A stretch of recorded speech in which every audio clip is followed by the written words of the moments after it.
Back with another one. Today we're joined by this monstrous man, the rhino, Louis Allen. Where is he? Where is he? How you doing, mate? Talking about the dog. Yeah, I'm good. I'm good. It's a pleasure to be on. Yeah, man. Oh, it's good. We've wanted to get you on for a while now. Yeah, We talk about you every week anyway. Since the beef, Yeah, no more beef now. There's No. Yeah, for people watching, just a real quick background. I coached Louis for 5 years. It was 5, yeah. But it ended a little bit sour. And we had a little bit of a funny moment. But we've been back on now for probably, about a year, maybe? Yeah. Chudley played mediator, Well, actually. Since you start coaching me, yeah. So you too. So you're welcome. You're welcome. Thank you. Chudley played mediator. Now, it was just one of them things, I think, like, it actually ended all right. Like, it ended fine. It just then, obviously, you moved up north, and then it kind of just one of those invisible beef things. Like, yeah, you're thinking of some like maybe posts or things were directed towards you. I thought certain things were like I was being maybe ignored, and then it gets like creates like this invisible beef that actually isn't really even a thing. And then yeah, man, you find that a lot where people will just say shit, and you're like, oh, blatantly he's talking about him, and it's like, no, I'm not fucking talking about you. I know that this happened to you as well, Lou. A couple of times, people sent me your story and was like, like fucking shut up. And I know, I think you said to me that people did that to you as well. What? No, I used to get like the moment was, yeah, Chudley will laugh at this. This was the moment. I said, the moment someone said, "Have you seen Ryan's story?" I went to look, and I'd been taken. I wasn't allowed to view his stories. I was like, no, Yeah, fucking guy. God, yeah, we won't keep dwelling on this, but yeah, it's because you kept coming up north, and you knew I was up north, and I felt like you were ignoring me, and I was like, God, this is like, it was bothering me, you know. And do you know why it bothered me? Because I really like you.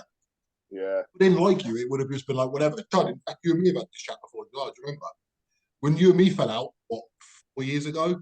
It bothered me because I like you. You know what I mean? Yeah, we made up, didn't we? So yeah, I mean, the thing is, back then, me and you used to fall out all the time. Because people are like, "Oh, have you and Ryan known each other a long time?" I'm like, "Yeah." I'm like, we started off by just like arguing amongst ourselves, basically. When we started off like a bet, some type of bet over something.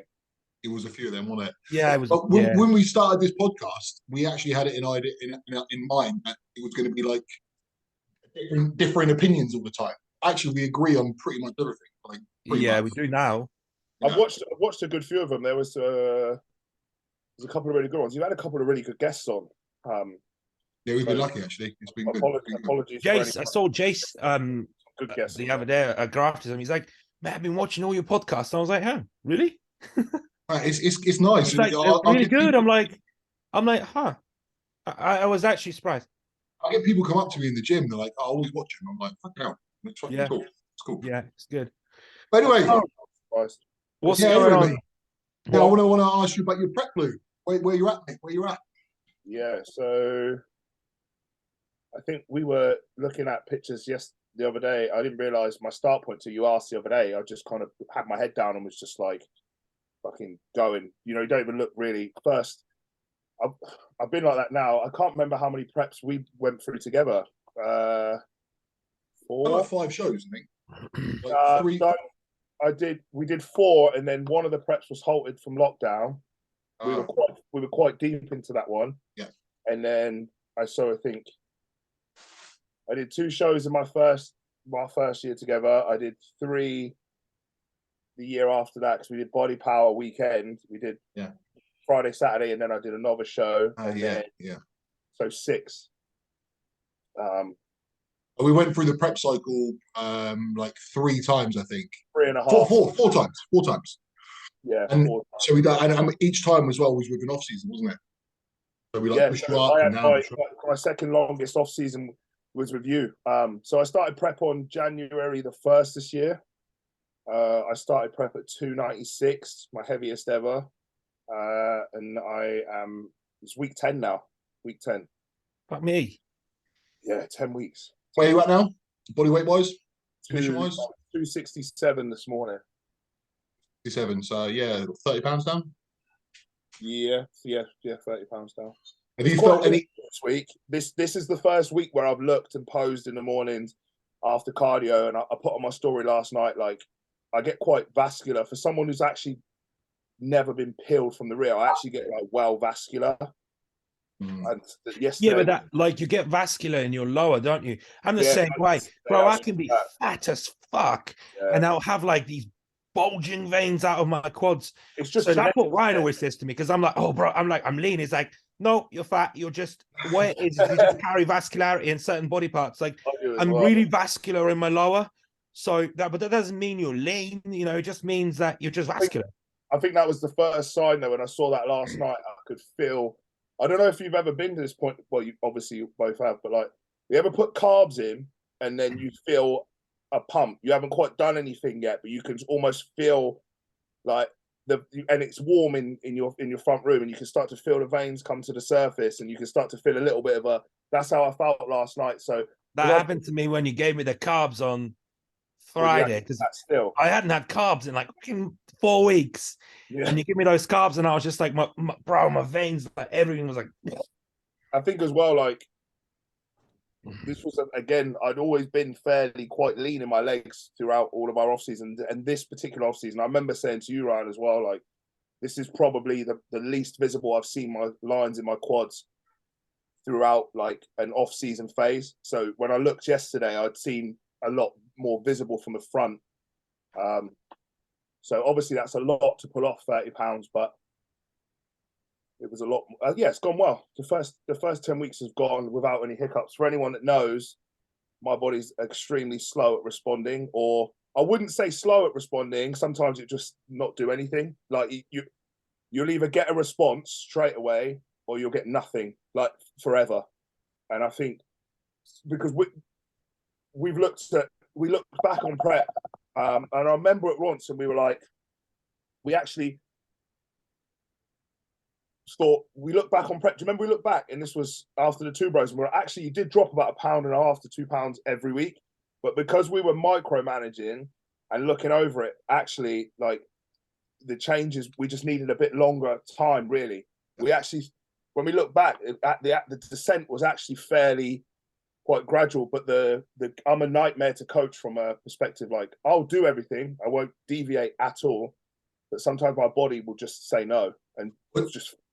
Do you remember? Do you remember it was like a bit of a, I'm not going to call it a battle, but I remember wanting to pull you back a little bit, and you like because of your mindset, it was quite hard to pull you back because you just want to go all the time. It's quite a good problem to have. A lot of What's people that remind you of then? Yeah. What does that remind you of? Yeah. A lot of people don't want to work, whereas you want to work. I think it was a pull. Yeah, it was, and yeah. But anyway, no, it's going well. I can't complain. I don't really have a timeline. I think with the way that my body responds, I think it's silly to. We discussed not having a timeline, which I don't care about anyway. I'm not really like, you know what it's like after June. There's so many shows that you could go. Anywhere. But you know what? Sometimes that's better. So with we said that about me as well, didn't we? So because I got caught up in this thing of like, I need to be ready by the Saxon, which is the 2 weeks away. And we almost were like, let's push. But sometimes, and you said this to me, Ryan, too, almost like it's not about how hard you can starve yourself and how much you can do and how quickly you can get in. Your body takes as long as it takes. And you just need to let it go at the pace it needs to. And me and Louis, we can't prep like you can. You know, Ryan's like literally a hyper responder. Like it changes, 2 to 3 days, 4 days from the beginning, and I don't think I've ever come across that for anyone. Like, and when you start prep, you know what it's usually like for a client. You won't see anything visible for like the first 3-4 weeks. In reality, you're just dropping off inflammation, dropping off poundage. Like you're just getting it off. That's what we always used to say, right? Get it off first and let's see where we're at. You could see, like, you could put week 1 against week 2 with you, and you'd see a visible difference straight away. Week 3, week 4, visible difference. Like the only time, and those, for anyone that doesn't know, for those 5 years, like we trained out of the same gym, and like towards the end, once I gained a bit more experience, I used to lend a bit of an eye, like look over, check it, look over like you know, because you used to coach yourself, didn't you, before Martin? The only thing that would kill you is more time. That's the only thing that killed your physique was holding off for that show, that lockdown. It literally, you were getting worse by the week because you were having to hold. Like, you were, yeah, but it wasn't even hold. Like, it was beyond that, wasn't it? It was beyond that. Do you know what the problem was before I was with Martin? Is I used to over deplete, Yeah. and where I changed so fast, if I go too low, I can just kill my physique. Yeah. I can kill it really easy, you know. Like for example, Chad, what you're doing now, if I had done that, like I probably would have been burnt out. But bro, I burned out too. We stopped that now. Oh, okay. But do you know what it was, right? Because I will never say, because he'll ask me, he'll say, how do you feel? I'm like, I feel good. Let's go. Let's go. And he'll just be like, okay, fine. And then all That of a sounds sudden, like you, Luke. Yeah. Huh? That's how, and all of a sudden, he's I'm like, pretty good at coaching him because it's the same shit I would say. Sorry to interrupt you, Chad, but that's exactly what Luke's like as well. Yeah. Sorry, and I was like, no, come on. He'd be like, refeed. He'd be like, refeed tomorrow. I'd be like, can I do it the day after? I'm like, I pull off a little bit more. And he's like, and then he'll kind of trust me on that, and he'll be like, okay. But then in the end, he was like, no. He said, we're gonna reintroduce carbs.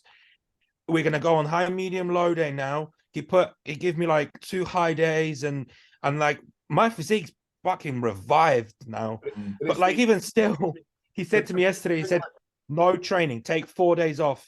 I learned that from I'm you. like, I learned that from like a lot of, again, for anyone that's not watching, I learned how to coach initially from like Ryan, from just soaking up knowledge, obviously. But I was working a 9 to 5 when I first employed you as a coach. So like that was my basic principles had come from, that was my first coaching experience, my first bodybuilding experience. So we did this very early on with my physique. Now is you can feed on a day you don't have to train. Like you don't have to train on a day where you eat food. And I remember the same conversation with Ryan, like, fuck, should I be eating all this food and not training? And the words were, yeah, because you need to fill back up, not just piss it all back out. I said that to you on Saturday, didn't I? Because you were like, I said to you, bro, I'm going to train tomorrow. I'm not going to train today. Do you still want me to eat? And he goes, yes, fucking eat the food I fucking set for you to eat. It's literally, Louis, this is you and me, mate. This is you and me. This is why like, I've got these answers straight away, because I know what like, you're back with. And what did I message you? Because like you said to me yesterday, don't train. Did I train? Yes, I trained. But then I messaged you today and I was like, because I'd already trained, right? And I was like, can I train? And he goes, no, sit on your ass. Do not train. Because I knew what was going to happen. You can have them first few meals, 1 or 2 meals of carbs, right? And then because basically we dug him out for this show for the date that we were fixated on, right? So we dug him out with like trying to elicit a response, 0 carb, pushing, and it was working. Body was changing, and then I was in my head, similar to how you thought when you dropped my food. That one time I was like, in a minute, he's going to hit a wall. Anytime soon, I'm waiting for him to hit this wall, right? I'm good. Send me pictures. I can see he's a little flat, but it's cool, innit? Like, it doesn't matter at this point how flat he is at this point. We still got stuff to come off. No, I'm good. Right. Bang. Yesterday, he gets hit by this wall, right?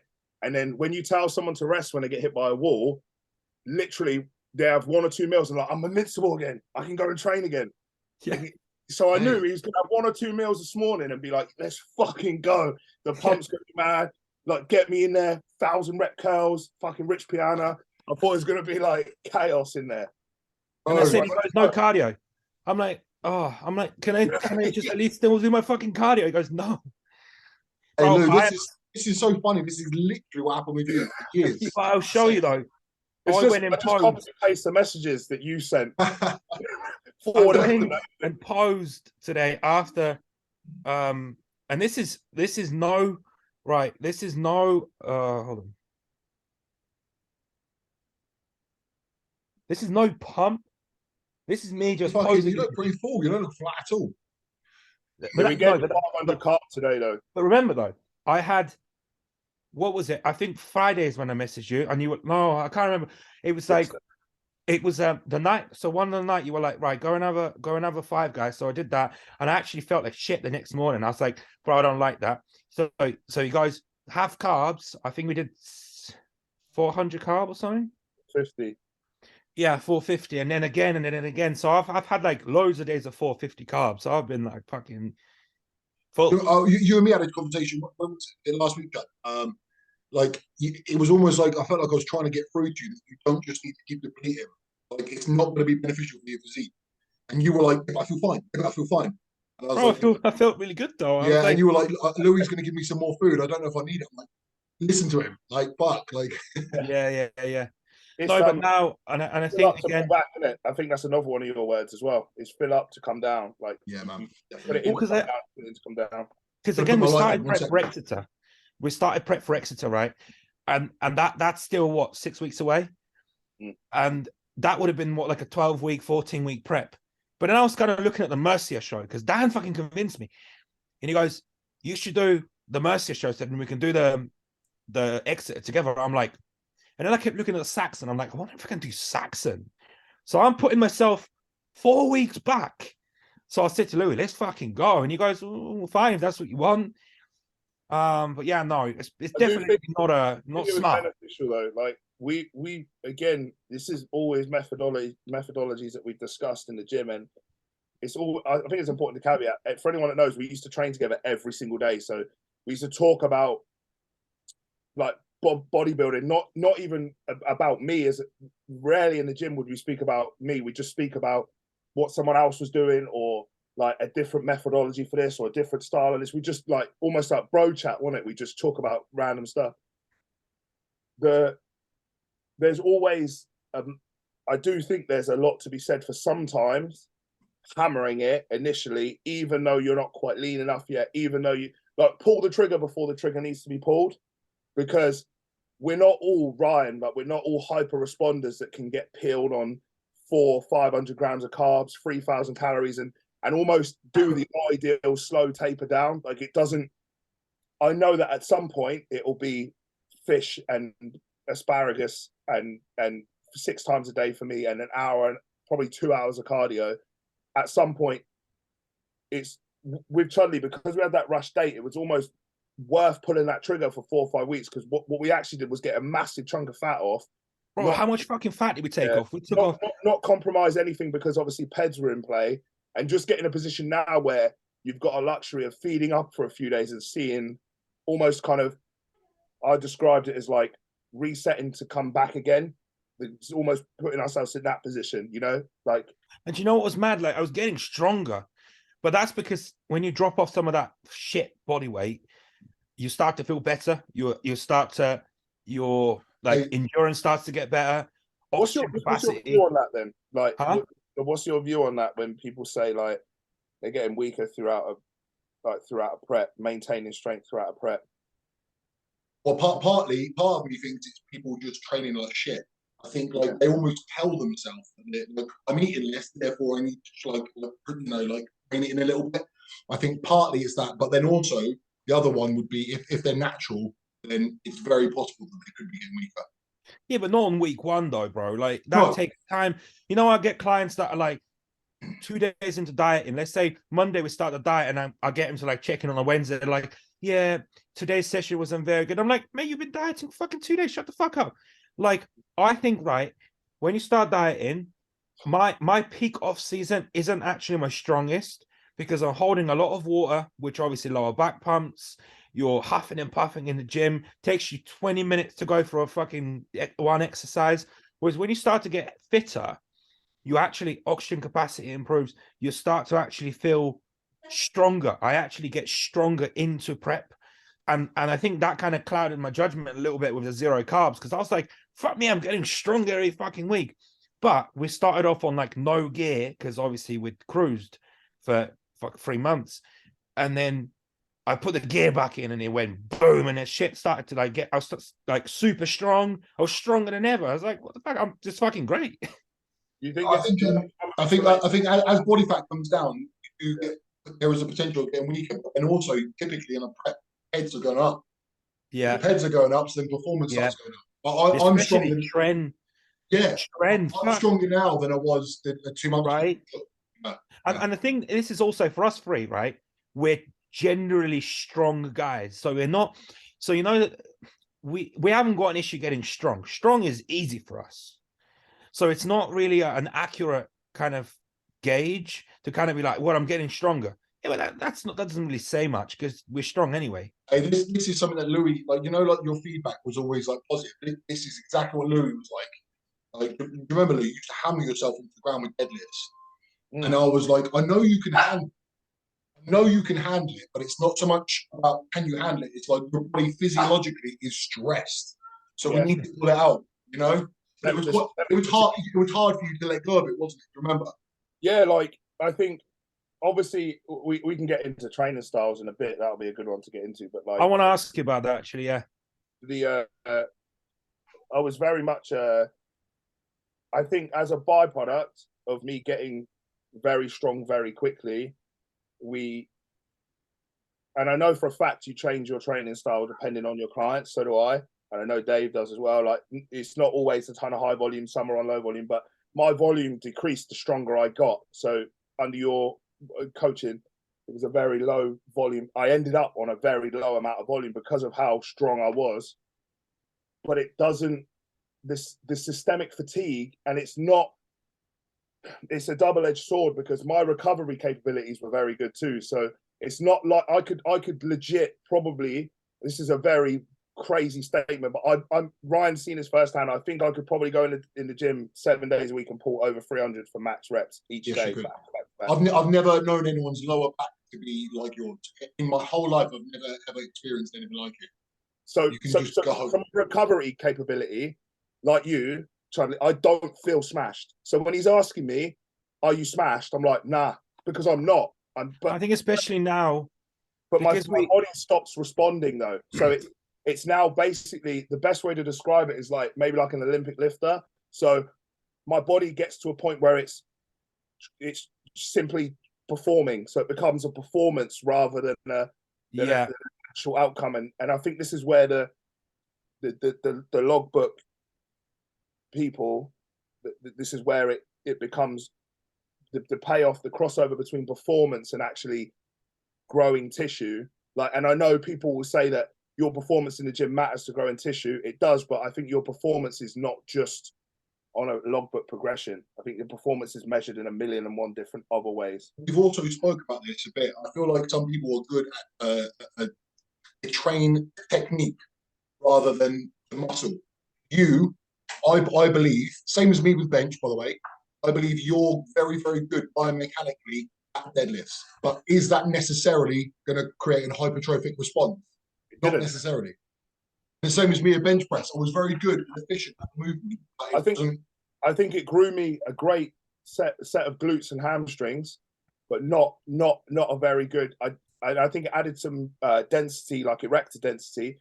But did it do much for my traps and delts, like traps and lats? No, not considering what I got up to pull in, like 8 plates for a working set, 350. Like, granted, it was a block pull, but it was a straight leg block pull. Like, I was pulling 300 very early on in my training career. So no, I don't think trying to pull less would actually, because this is what we've done. I never went past 300 this year, did I? We kind of kept it like 260, 280. I think 280 was the max we ever pulled. And I think my back improved. I think my back and work on reps. Like, I wouldn't in my even if I shifted because of the relationship I have in my head towards deadlifts, it's better that they're not in at all, because I will just even if it's a lighter weight, I'll just attack reps over it, and instead of getting 300 or like 260 where I absolutely fail the hamstrings and get 6, the next week I'll switch gears and get 9. Yeah, and I haven't put 3 extra reps for my hamstrings. I've just shifted gears, like I've just moved it from A to B to get it. So the best thing for me as I got further and further down the line was to remove the logbook. And I don't think, again, this is a very strong statement, but I don't think I'll ever logbook again, to be honest, personally. I think periods of time is good to do it like during certain periods, but overall, especially now because we train a lot higher volume, it's you can't really gauge it like that. It's like, I think that makes it even harder to actually gauge if you're smashed, because it's like, well, I'm just going to do an extra set. So the logbook though, like, and I see this quite a few. I see it quite a bit. How much can that can be easily manipulated? Like that can be a logbook to add a rep or weight. Again, if you guys disagree, I feel that can be easily manipulated. So you could adjust the seat setting on something to make it so you're slightly lower down, so you got less to travel. You could change your elbow sleeves to a triple ply from a single ply. You could, like, all I know is I think there are people out there that manipulate that, because I've done it myself. Even like pulling reps a bit short. You know what I mean? Like coming down not quite as deep, or like, and you convince yourself that momentum was the bar. Like, this is a massive. If someone touches the bar, it's not your rep anymore. That's your thing, isn't it, Lou? That triggers you to fuck. I guess it's because I was taught that from the beginning, right? Someone touches the bar, it ain't yours. It's not your rep anymore. No, they can stand there and say, bro, that was all you. I didn't do any. You did. You touched it. I know. It's frustrating. You know what? You know when someone weight off it, you're keeping the momentum of it moving. And you know when you get someone random by, you go, excuse me, do you mind spotting me? And then they go this. And you're like, what the fuck? Why would you fucking do that? Oh my Because God. I always used to train at commercial gyms, the amount of times I've nearly died under the fucking bench press. And that's it. For the life of me, I will never get a spotter for that fucking reason. I don't trust that person. You would fucking touch my bar. And bro, I tell you what, right? One time, you're going for had this. Me and Ryan had this challenge. He goes, how many times can you bench 140 for reps, right? And he'd done it for like 21. I was like, fuck this, I'm doing this too. And I'm like, I better get a spotter because this might get fucking messy. This Chinese geezer, bro. He comes in, right? And I'm like, I was like, looking at her, I was like, there's no one else in the gym. I'm going to get him to spot me. Can you spot me? And he goes, yeah. And I'm like, the first rep I started to struggle, he takes the bar off me. Bro, I got up off that bench. I flipped. This like plyo box, you know, they're like the little like jump boxes, right? Bro, my phone was on there like recording. I kicked the box so fucking hard. Like I was limping for about 4 days. Like I'd done my ankle and I couldn't fucking walk for like a week. And I was like, are you fucking stupid? Like, and he was just like looking at me like, what did they do wrong? But they don't get it. It's because they're just like normal people. I feel like average everyday folk. I feel like the day you looked at that Pure Gym in Portsmouth, I bet everyone was so happy. Like, do you remember how angry Judge got? Do you remember? Yeah, the Pure Gym Chronicles. Bro, I used to get banned from that gym like fucking every 2 weeks. But it's because like, and because all the PTs in there, I coach quite a lot of them, or like the managers there, I'm quite friendly with them now. So they'll be like, oh, just let him get on. There used to be this bar in the gym, like the bar that I used to like. And I walk in the gym fucking angry, like on pre-workout and like piped up, going into a deadlifts, right? And I walk up to the person that's like using the bar, but like, how many sets you got? He goes, 3 more. Oh, it's always fucking 3 more. I'm like, I need the bar. He goes, well, there's other bars. I'm like, no, I need this bar. And like aggressively, I'll be like, I want this bar now. And I'll be like, look, what I'll do is I'll grab you another bar and I'll change the weights for you and I'll just take this bar. And he just looks at me like, is this guy okay? Hey, listen. Like, okay, fine. If you came up to me and did that, there's no way I'd be like, fuck right off. Right. And if that was the case, I'll just kind of be like, okay, but no one did that. No one said shit to me at the time. You must have intimidated them, 100%. Well, because again, it's a Pure Gym and it's the one on Commercial Road. It's mostly students. So someone like me walks in fucking angry on pre-workout. People are like, I'm not fucking having that shit. I'm not going to argue with this guy. I seem to remember someone walking in front of your camera or something like that. That got you, didn't it? That was a thing. Yes. You used to do that thing as well where you'd cut your belt before as well. Yes. Remember? You'd drop the bar and throw your belt. I used to go mental about deadlifts, and this is one thing me and you used to always argue. Like, bro, you don't need to do that. I was like, fuck off. And then you'd be like, you're wasting energy. I'm like, what do you know? I'm like, shut the fuck up. And now, bro, I am the calmest person in the gym ever. I do not make a noise. I do not grunt. I keep quiet as fuck. You won't even know I'm in the gym. Hey Lou, do you remember back in the day when there was like all the powerlifting going on in Spartans, and all of you lot would go fucking bananas about to lift a set? I remember Slapping each one time, other on the back. Louis, I think Louis cut his own head. He headbutted the bar. Did you No, that not? wasn't me, but I did used to headbutt the bar though, but I didn't cut my own head, but I did used to headbutt the bar. But all of you lot went crazy. I was the only one that fucking didn't. And it wasn't because I was trying to be different. I honestly felt like if I go crazy now, it wastes my. Like, I lose my nerve. I But think like it hypes you up, CNS, like in my head, CNS like, wise. I didn't want to do it like at a certain point, beyond a certain point. At first, I think you do it because it's like then I think it was the trend to do it, so like everyone was doing it. So that's probably why I started doing it. Do you know what? I think it's like a ritual thing. But You then must associate that with the actual. It's not about the lift itself. It's about the build up to the lift. I think I probably in the end was like, well, I'm not going to get what I think I want to get if I don't do that. So Yeah, just make sure I do that. So like it becomes a ritual in the end. yeah. Sometimes, like, yeah, you pin something on something because you did a really good lift. The one time you did that, you then believe that that was the Like, thing. it's almost like a pre-game ritual. Don't you still do that? Like I used to have this jumper that I'm like, right, this is my deadlifts jumper. And I know that if I wear this jumper, I'm gonna have a good fucking workout. To this day, I still keep this jumper. It's fucked. I won't throw it away. Do you still deadlift in it? No. No, but it's because I'm not like that anymore. Yeah. There's a load of trends that the fitness industry's been through. I mean, If it helps you mentally, I think there's something to say about it. But for sure, you're almost like, especially now as a bodybuilder, if you go in and deadlift and you exert all that energy into just the first exercise, there's no way you can complete the workout and you actually get a decent session in. No way. Tell you what, I mean, this is just my personal opinion, for what the fuck it's worth. The moment I stopped caring so much about strength was when my bodybuilding went. I've not cared about strength for the last probably 3 years. When I've become a much more successful bodybuilder, and it's when I've cared less about strength.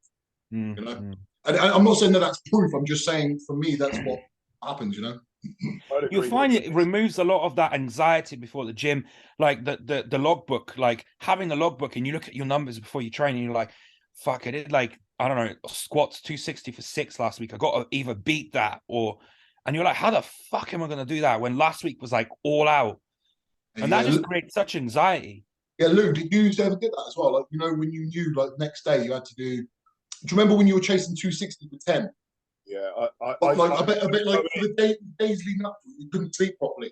I'd almost go in towards the end when I knew that the strength level was not there for that. Like, in my heart of hearts, like in my logical head, I knew that I wasn't going to do that. Like, and nothing was going to. And then, legit, one day I thought, well, when I get 10, if I did get 10 today and fluked it and got that extra rep, where the fuck am I going to get 11 from? Like the week after.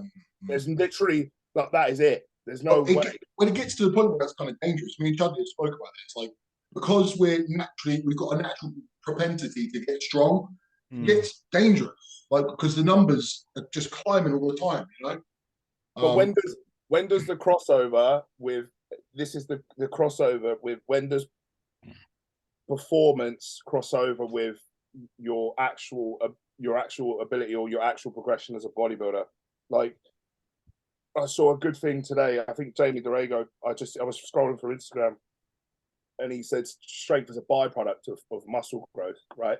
And it really is. So by default, we do get stronger, of course. But I think one of the biggest mistakes is, and I see it with a lot of young guys in the gym, and this is not me bashing any method because I love all methods and I think all methods have their merit and they work. I would never sit there and be like, nah, it doesn't work. Absolutely doesn't work. But apart from the reps in reserve, reps in reserve. Yeah, that's a different story.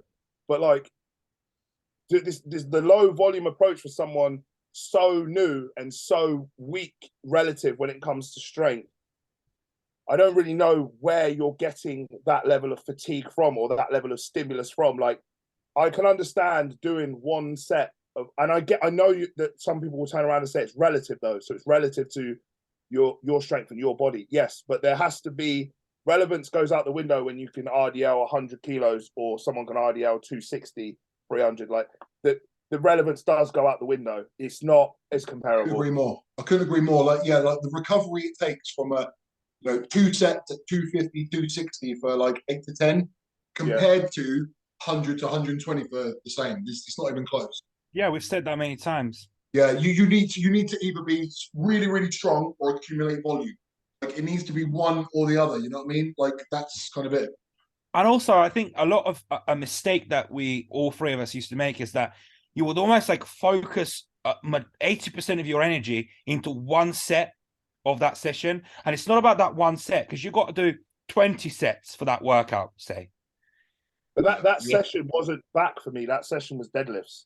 That's regardless, whatever that ends up being. That's the mistake I went into was, and I would have great sessions, and I do, and this is not me turning around and saying, don't go heavy, because I'm a massive proponent of loading for sure. But I think a blanket statement, most young people that get into the gym now are not doing enough volume. That's a massive blanket statement.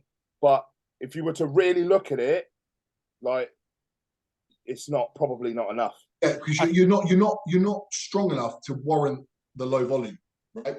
And for years, that's what we used to do. We used to focus on being strong and on those big lifts. And it's like, I think it has its place in a session. So, for example, what we've done for the last, or you've had me do for the last sort of year, has been walk into the gym, pick an exercise that you, for example, barbell row, load that.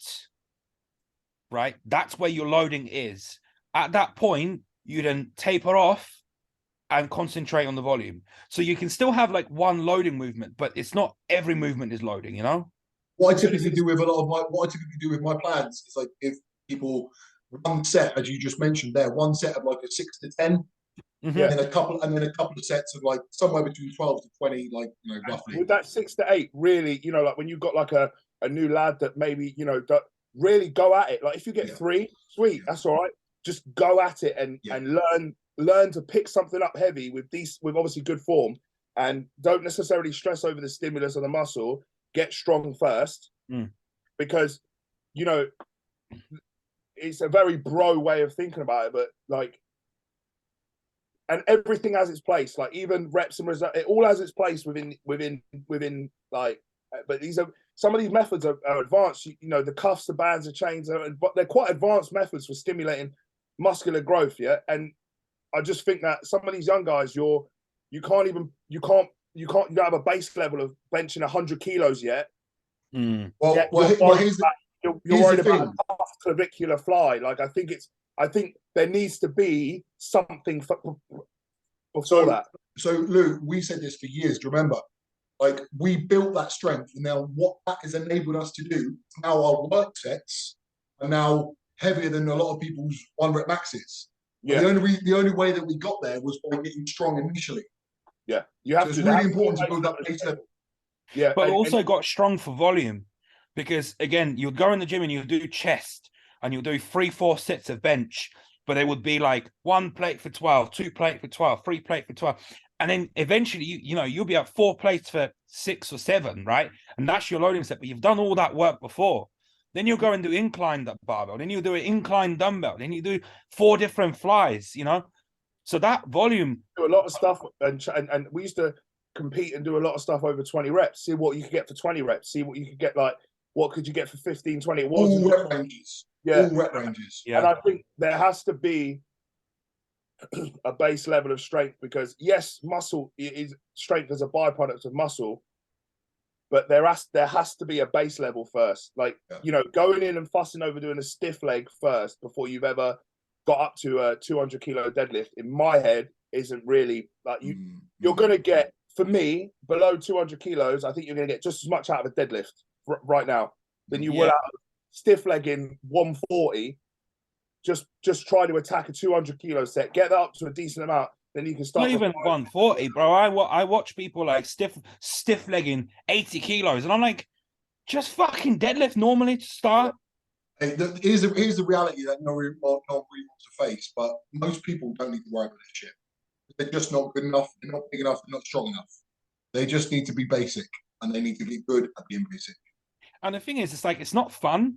Like, I wish, if I, well, not wish, because it's what I do, but if I could go back when I first started training, I had so much fun with training, because just went in the fucking gym and just fucking trained. There was none of that shit like periodizing, and it's like, no, I just fucking went and trained. And sometimes I'll go and I'll be like, what do I feel like training? My back feels okay. Oh, I'll train back then.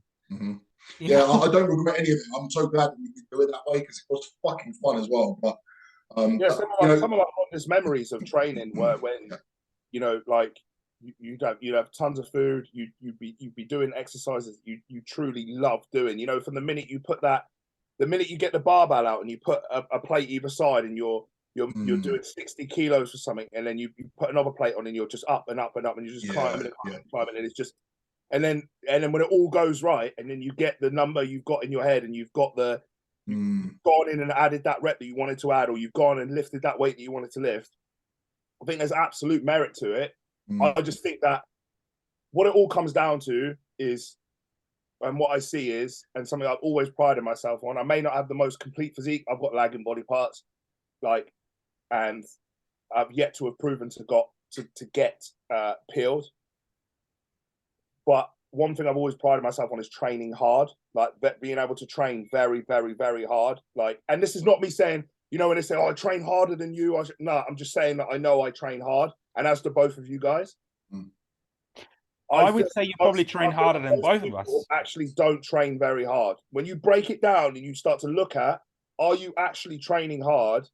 I don't know. Like, do you know what I think? And Ryan, I don't think Ryan would disagree. I think you're a lot more on point with all of your shit when it comes to bodybuilding than both of us. When it comes to all your supplements, when it comes to all your meals, like me and Ryan are a little bit more relaxed. We're kind of like I'll go in the gym and I'll be like, well, I'm not gonna do hack today because I just don't feel like it. I'm gonna do pendulum, you know. And I'm sure Ryan's the same. Whereas you're like, no, I've got to do hack, and I'm gonna do hack no matter fucking what. I'm like, no, I can't be bothered to do hack. I'll do something else.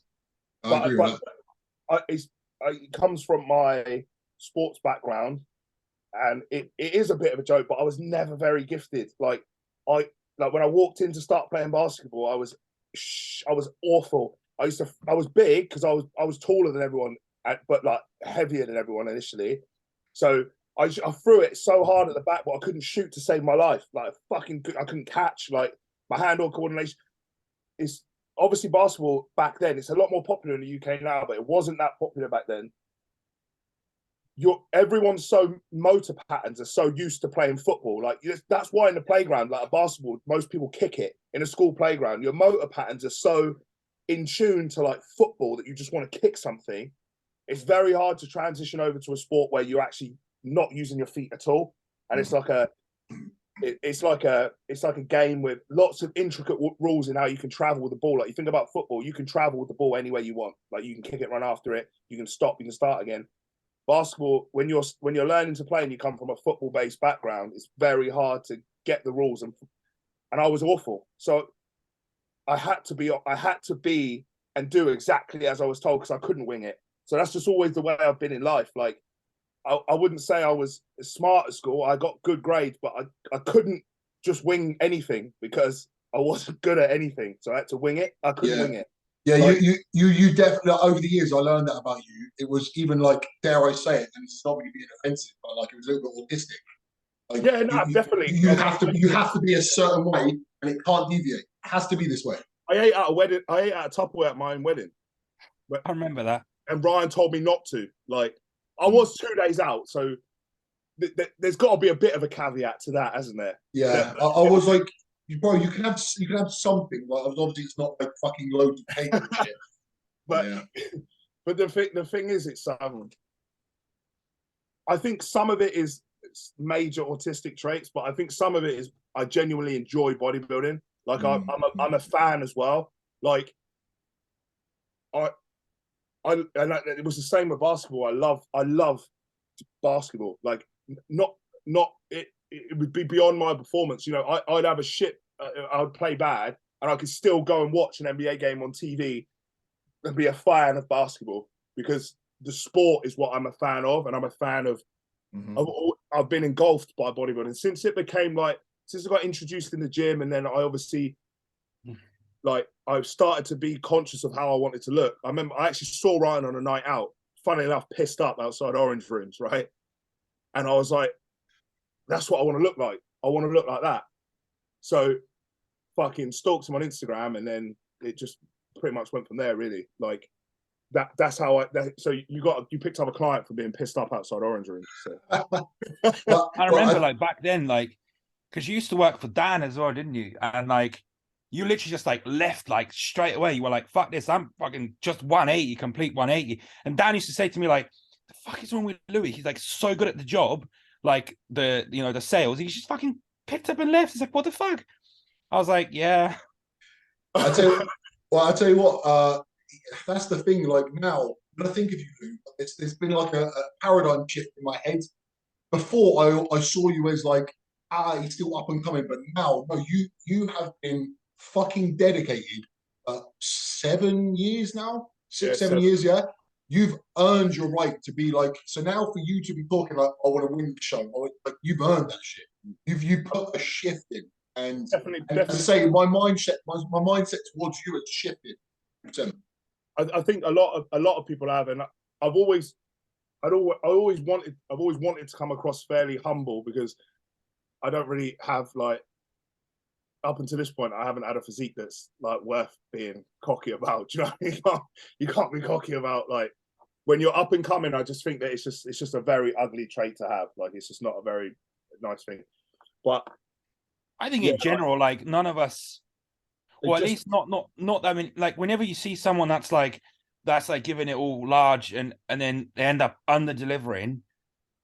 I think it's changed a lot. When I first got into bodybuilding, and it was all about, I felt that it was all about, yeah, you look great, bro. Like, you look amazing, bro. What you do? It seemed to be very, maybe I was naive back then, but 6-7 years ago, it was very much a lot more compliment based rather than, and I think social media is really kind of. What would you say it's like now then? What do you feel different now?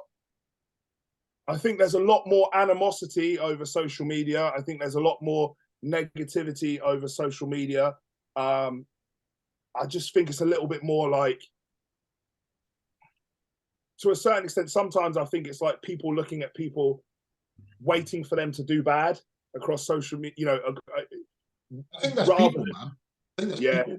Maybe it's just when social media eventually engulfs a sport or engulfs something, it becomes. Well, I tell you fucking what, though. I tell you what, social media is a funny way of making people seem different than they are. So, for example, you'll see someone's uploads and you'll see their captions, and in your mind, you're like, okay, you come across like a bit of a dick. Then you meet them in person, and they're nice. They're proper nice. You're like, you're waiting to almost get into a scrap, like thinking, right, it's gonna, and then like, oh, right, mate, like you're right.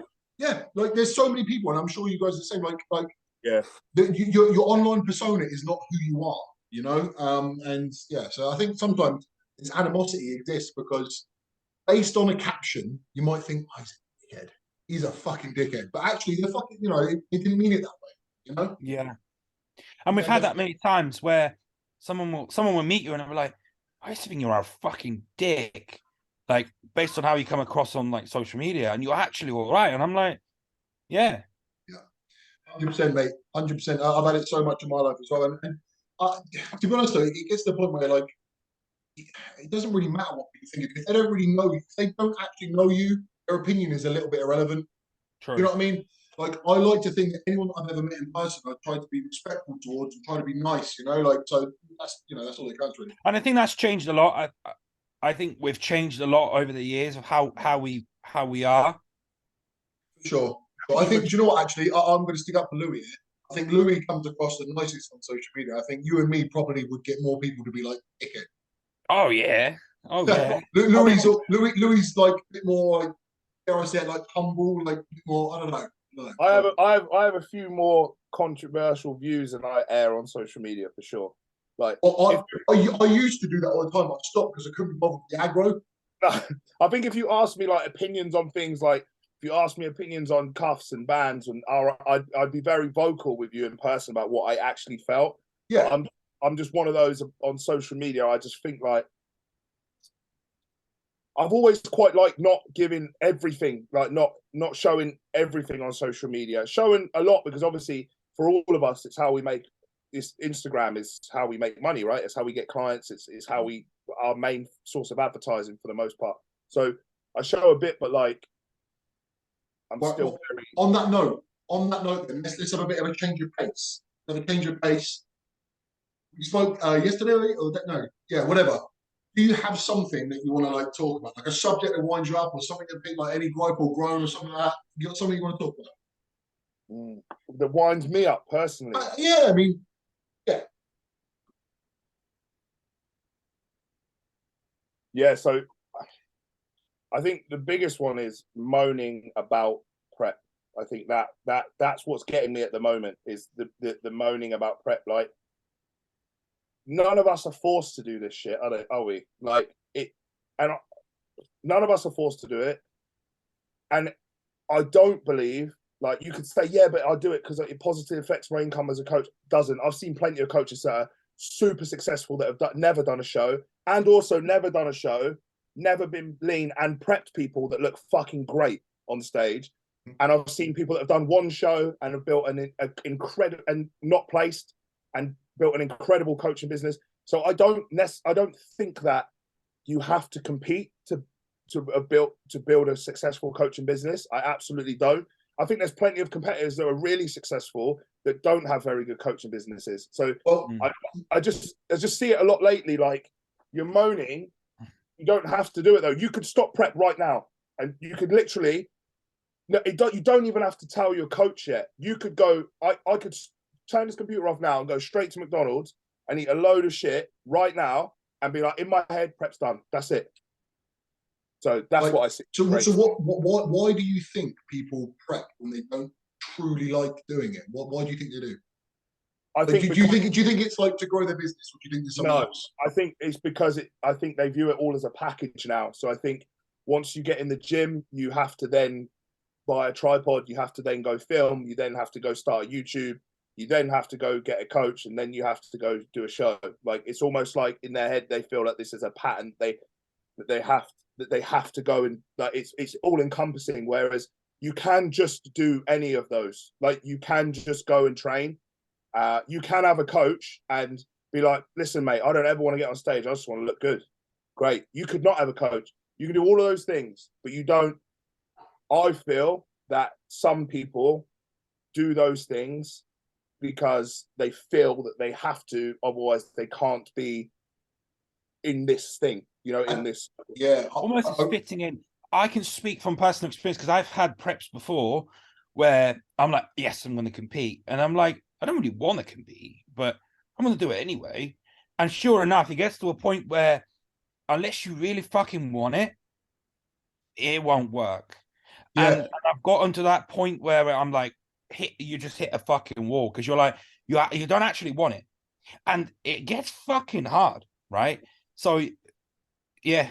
If you don't actually want it, as you say, the moment that it gets like hard, not just like hard, but hard, nah, fuck that shit. And I think what it comes down to is all three of us are true bodybuilding fans. Like, we actually love bodybuilding, right? And because of that, it's like I find it a pleasure. I find it a privilege that we get to do this. Whereas I just think if you're continuing to moan and view something as a negative within your life, remove it. Remove that thing that's making you feel so upset, and then because it just becomes this encompassing thing of like, you don't have. The main thing for me is you absolutely don't have to do this. And if you're, I've got 5 first timers, not including Dave, going in like 16 weeks. Yeah, obviously Dave's going a bit before, so 6 first timers. And I was very open, and actually none of them, and I'm saying this without any bullshit, have been complaining. They've all been great, yeah.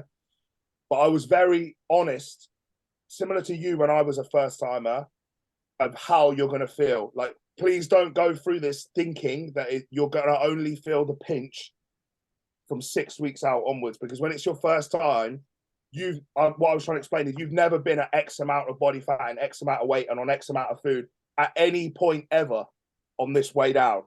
Yeah. So it's likely going to feel very, very hard, probably from like day 16 to day 20 onwards the entire way through. Right. But then would you not say, if you say that to someone, you've almost already put that thought in their head? Yeah, but so sometimes like my opinion on this premise, I'm not hungry. I'm actually kind of not, because I'm not really a hungry person, but I am a little bit. But I just tell myself that I'm not, if that makes sense. But how many preps are you deep now, though, bro? Like a lot. And how many preps have we sat together and both been on prep and been like, I am absolutely fucked. Like, yeah, I energy. can't see. Like, you know, you get up off the sofa and you're like, hey, do you remember when we went to McDonald's that time? Coke Zero. So we literally just pulled up at McDonald's, bought a Coke Zero, and just sat there and literally said nothing for like 2 hours. And yeah, we were just like, yeah, like, energy, man. Fuck. Yeah, but sometimes I found that's personally helped me this prep, because I'm kind of like, no, I feel fucking great. I'm like, feel fucking great. Let's go.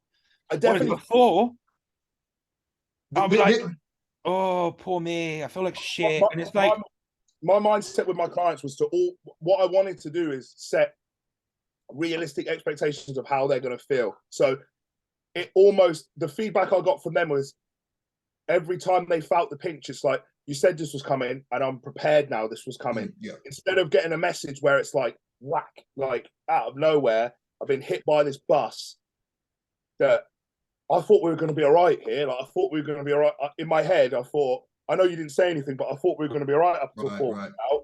Like, and now I feel like shit. Yeah, it's almost like you've asked for this, so don't go back on it and moan about it now, because I didn't force you. Because you know, sometimes like coaches will force clients to compete in, and it's almost like, well, no, you asked to compete. You asked me for this. So how do you guys approach that as coaches then, when, you know, like if you have a lifestyle client or like a good client, and you kind of get the feeling that they're going to speak to you about competing at some point, right? How do you then, when they first say to you, oh, so I want to like, I'm thinking about. It's usually based upon how they've conducted themselves already. So let's say I've had them for 6 months, right? And I've got to know them. And you get to know, don't you? You know when their check-ins come in, and whether it's positive, negative, whether it's like information, not like that rapport. Yeah. So based on how they've conducted themselves is how I would then go it. Right? So if I knew that they were a bit moany and a bit negative and a bit, I might talk them out of it. Like I might, because you can kind of almost get a feeling. Like I would be like, look, this is prep is unforgiving. It's unforgiving, and if you're umming and ahhing about the lifestyle diet, how the fuck are you going to get on with a hardcore diet? You know what I mean? There's no deviations. There's none. What I would say is, let's do a 12-week diet where we get you in the best shape you've ever been. See how you feel, how you get on. At that point, we can make the call. Yeah, I've done that before, and then I had a photo shoot kind of like offer thing last year where it was like a 20-week photo shoot thing, and then I sat down with each one of them and I said, look, I know some of you have got aspirations of competing. Likely it would be 12 to 16 weeks from here, or X amount from here. So remember how low we got here. Likely another 3 months on top. Yeah. So, and it was I think it's eye opening, because I think what we do as coaches, I think we owe the sport more than what we think, in that we owe it the respect of like how hard prep actually is, because there's this new terminology now in advanced lifestyle, right? So like, I don't know if you're clued up on that, but there's like, first time I hear of this. Yeah, so like it's like you got your basic lifestyle coaching, right? Obviously you had a lifestyle coaching, then you got like advanced lifestyle coaching, then you got prep coaching. So like advanced lifestyle coaching would be much more stricter food, like training day, non-training day, much more stricter approach to things. Like, does that make sense? And then you kind of got like, yeah. That's kind of how I treat everyone. I don't want. No, I know, but it's an actual thing now. Like, so it's more of an entity. Like there'll be some coaches out there that'll be like, I get it, because like the way you approach my missus's prep plan compared to how mine is approached, like she gets a lot more freedom. She gets to change foods and swap things out and shit, you know, stuff like that. I don't get that. Not privilege, When but I you're a don't get. lifestyle client, like, and you're going at a goal, you can change beef for chicken. Like, it's not the end of the world. Like, you know, like, you can change, you can discuss changes on check-in. I'm always happy to have like changes if something's not working, because my mindset is like, I'd rather change something that isn't working now than me say stick with it. 3 weeks later on down the line, you haven't stuck to your diet once because I didn't change that one thing. Whereas if I just changed that one thing, there would have been 3 or 4 levels. Yeah, well, the best kind of diet is something you can actually sustain for a longer period of time, isn't it? Yeah. Now, prep, then this is the thing of explaining to people transitioning over from lifestyle to prep, is that don't happen unless you've got digestive issues, you know, unless you're struggling with digestion for something, or unless you're doing, like, the changes are, this is not an amenable thing. Like, this is not really up for discussion. Like, So can I ask? Sorry, I wanted to say it a minute ago. So you train a lot of women. Well, you both do actually, but this is specifically to Luke. Do you find, and I don't want to stereotype, do you find a lot of women struggle more, and they have like almost like eating disorders because of this? Eating disorders. Me personally, I feel like a lot of my girls are more headstrong. So like, there's a much more of a stubborn element that you can tap into with females. So like, I feel that there's a lot more like get up and go. Like, I feel like there's that, like, if they want something, if there's that holiday prep, or if there's that thing in the future, they will be a lot more diligent towards that. Right. And I think you can run into things maybe from a food, like a disorder point, maybe if you don't transition out of that, like rebounding post show, like transition out post photo shoot. I think as a coach, you've got to be on it a lot more with females during that time period, for sure. Yeah. And I do find, for the most part, a lot more of my females are very open and honest about in their check-ins. Okay. Go if they've got an off plan. Right. Okay. I think one of the things that I've found, again, I feel like I don't want to group all women, because there might be some like your client watching it, so it's not even meant disrespectfully. It's just like, I see a lot of people, and women in particular, with a bit of a food obsession.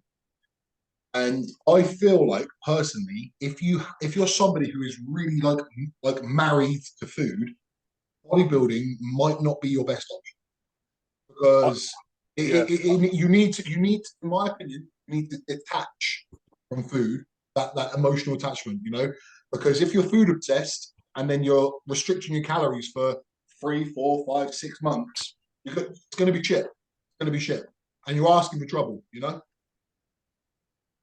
I don't know if you come across the same agree. thing. No, I agree, but I've always felt that my experience with, I've had I've had a lot of females over my time coaching. I'd probably say, if I had to put a percentage on it, maybe 60-40. I've had a lot more males over the last year and a half. I think that those disorders come from having more freedom, in my experience. So I typically get a lot of females that come to me and they want the reins tightened more. So they want a training day, non-training day, or they want a meal plan. They're done with macros, because macros has become more of a game of what you're trying to fit in rather than what you actually need. So I found it, yes, they may have come to me, because I've gone quite a lot away from the basic lifestyle that I spent the first few years like doing and enjoying as well, because enjoying all elements of coaching. But I feel that from a eating disorder standpoint, I felt that more women have come wanting to. The more freedom becomes, the more openness to go off track. So I find it's ironic how people feel like they want freedom, but that is the very thing that's fucking them up. It's the thing that's, not only is it preventing progress from happening, but then, as you say, it's sort of like mentally, and Chadley, you spoke about this before, you know, like you having an off plan. You had 5 goes recently, it almost like, it doesn't feel good. No, it wasn't that this time. I actually had no problem with it. I literally had it. I was like, that's fine. It's just that I think because I hadn't had anything like that in such a long time, I the next morning, like, I felt sluggish. It just did not feel good. So I'm kind of like, look, this does just my body. I'm just not. Yeah. I'd rather just eat more of the same. How about you, Lou? What do you feel about cheat meals for yourself? Catch 22. I haven't done them this prep. For anyone that doesn't know, I'm coached by Jimmy Tonk, so I haven't done them this prep. And we found that my body was responding better in prep to those than having whole days of eating. So it's a head fuck because you know it's actually working for your body in that sense, but you're sat there in front of a pizza, or you're sat there in front of a Five Guys thinking, right, like I almost felt guilt for enjoying it. Like, should I be enjoying this potentially at what was 6-7 weeks out? And we almost spoke about this. I think, like, the one good thing was with coaching was all you need is to get a message back and say, yeah, you need that, and that's enough. You don't need a discussion as to why. You don't need a discussion as why. We're all coaches. We know why. You used to. Do you remember? You used to literally have a pizza and you would just text me, "Are you sure? Yeah.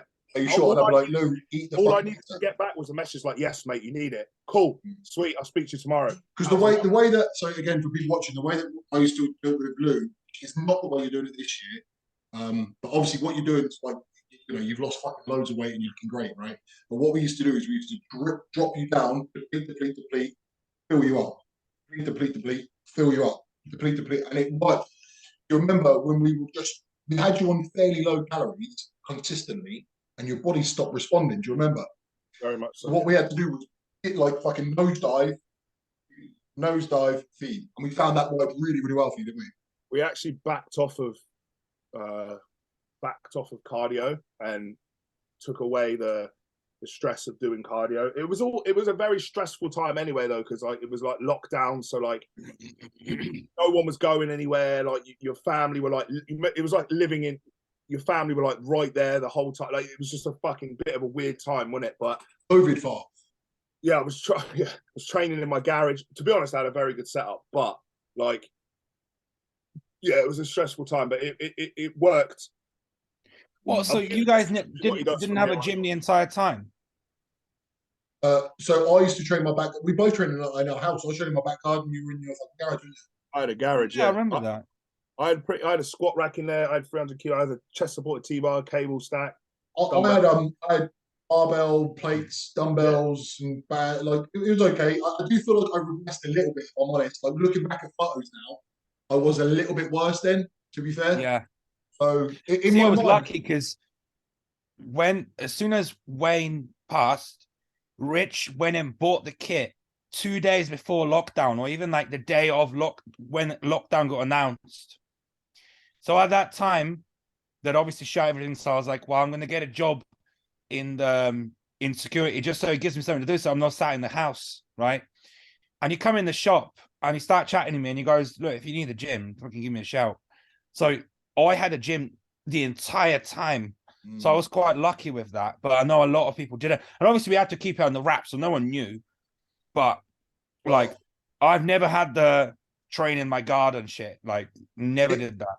Me and Louis used to always joke, not joke, because we had like really good sessions on our back garden, but looking back, they were a little bit substandard, But I think a really good message to get across to people is, even with limited kit, with the right mindset, you can still have it, You can still have it, 100%. And I think a lot of people almost gave it up because they don't have access to all of the equipment. They just sort of went out with it, I always used to say, like, it's about, I feel like it's massively about creating your own environment. Like, if you're, and again, this is where it comes to, I think, the enjoyment of it. I think if you really enjoy training, if you enjoy dieting, I know dieting isn't always enjoyable, like I get that, but if you enjoy this whole aspect, then you shouldn't really be having a ton of bad sessions. You shouldn't really be having off days. Like, it's because I just don't know if it's maybe for you then, if that's the case. Hey, that's a thing, isn't it? That's the thing. How many people talk about bad sessions all the time? Yeah, I can't remember. How many bad sessions have you had in the last like 3 years? How many bad sessions have you guys had? I'd go as far as to say like literally none, maybe one. You know what? This is how I knew that I was fucked. Because I messaged him yesterday. I was like, well, I went in the gym, and for the first time ever, I was kind of like, I don't want to be here. So he goes to me, okay, well, eat. What did I do? What did I send you a picture of last night? I was in the fucking gym because I've had like a couple of meals, and I was like, I need to fucking go and redo the session. So when short memory.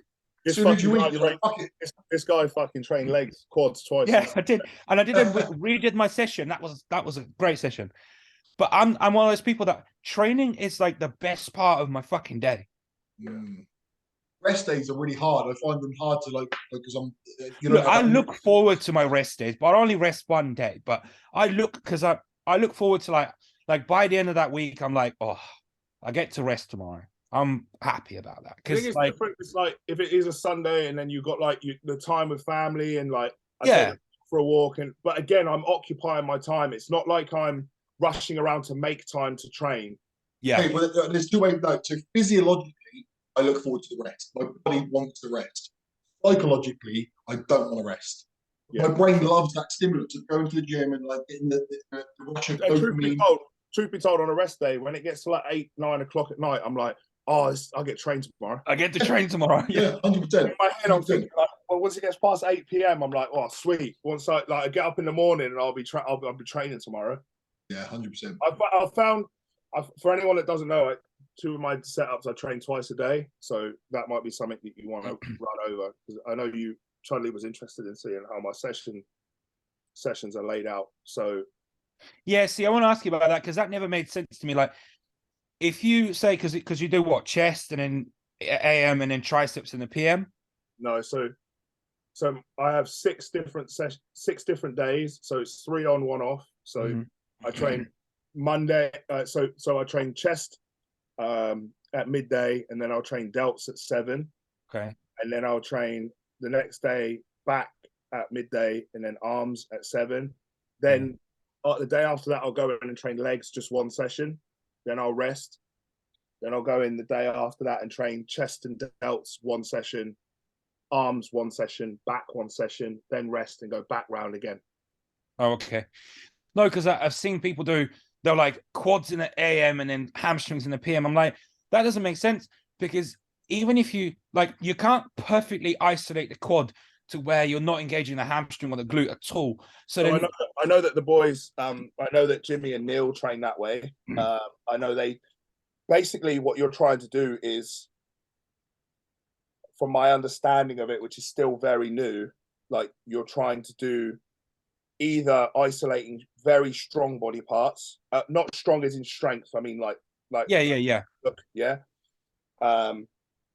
So that you've got volume to place elsewhere, or you're trying to do it with lagging body parts to isolate your ability to only train that one body part and dictate the volume to that in 1 session. Then let me ask you this, right? We know what quad day feels like. I cannot train quads and then go back in the evening and train hamstrings. That just would not happen. I've never done that, but I know that they do. It might be worth trying to get Jimmy or Neil on the podcast and see how they do it. But I don't. Because like after quads, you're smashed, and like I go back and my quads will be cramping the entire day after that, right? So I do know that their volume for those is less though, because they're both very quad dominant people. So yeah, but still, if you push it like really hard, you still. Yeah, I definitely feel when I smash legs, I feel ruined as opposed to. Can I ask? So you know Jimmy well now, obviously. Does Jimmy have to train his legs hard still, or are they just hyper responding? Because again, for people who don't know, Jimmy Todd's legs are like fucking elephant tree trunk fucking horse legs. Yeah, does he actually train them hard, or is it one of them ones where he's just got it? You know what I mean? Do you ever remember talking to me about Guy Harding and his ability to connect with his back? Yes. Jimmy's ability to connect with his quads and hamstrings, I've never seen anything like it. So it's not like he's doing it harder than any of us. He's just really fucking efficient, man. He knows how to elicit and train every single part of his quad, like every single part. Like that's just a bit like you and your back then. Literally pinpoint talking about and his execution cues when it comes to legs were very, for someone like me, because I'm obviously quad dominant, but I think that's genetics and like, you know, everyone has their blind ability to train a body part, like, and they connect with it by accident. You know, like you said, when you walked in the gym, you just connected with your delts by accident. Yeah. I get a delt pump all the time. No matter what. So mine was like that with quads, wasn't it? Like I walked in the gym straight away, I was squatting like 160, 170, 180, and my legs just went wham. But straight away. I remember we put up the volume everywhere else, and we reduced your volume on legs to like fucking nothing. And what was the thing that grew the most? Yeah, literally. I posted that front lat yesterday, the other day, and I was like, I think they've grown again this year. Like, it fucking, you know, once every 10 days, and it's like one leg session. I think, fuck, they've reduced load. So I think, like I said, I've done the heavy low volume approach. I've done the high volume, the time and attention approach, and I think they've just grown regardless. Again, well, you both, like Charlie, to be honest, I think you're pretty quad dominant as well. You both. He had me train quads once every 9 days in the off season. Yeah, and look at your legs. We did like one work, and towards the end, I was like, Dave, you just don't need that. Like, I think he had me do like 4 sets. One working set of hack, 2 sets of leg press. Yeah, that was it. One extended set of leg extensions, and that was it. Yeah, I've been doing 2 quads a week, and each time, so I do fucking quite a lot of volume as well. And my legs. And I connect with them very. So go on. Yeah, I'm the same way. I just connect with them, so I can go on the leg extension. I can make my quads cramp like the fuck with like 2 plates on a stack, huh? I don't think Ryan lacks connection in your quads, do you? No. My legs aren't a weakness, like, and they're detailed, but like compared to my upper, I think, you know what my problem is? I've got a really wide clavicle, and I've got big like delts and lats. So because I'm so wide up top, it makes my legs appear more, you know. You're taller, yeah. So that's obviously going to be normal. Yeah. From the training perspective, so the volume is high everywhere. Like it's never less than 3 sets sometimes, but it's never more than 5 sets. But more so, rather than like tons and tons of sets. I know 5 sets seems a lot, but it's more so everything's upwards of like apart from 1 or 2 loading sets here or there, which is still 8 to 10, everything's upwards of like 15 reps or so. Anywhere between 15, 20, 25, there's some 50 rep sets. And there's a lot of, some of them are, which is new to me, is time work, like 3-minute sets, 6 seconds up, 6 seconds down. How would you rate that type of training compared to, for example, what I gave you, or for example, like logbooking, or what? How would you rate it? If I wasn't so, like we spoke about my mindset earlier, if I wasn't so that way that what I was told to do, I'd do it, I never would have started doing it. If you weren't with Jimmy, would you ever gravitate towards it? No. I would have stayed doing low volume. However, I see the merit in how it's changed my physique.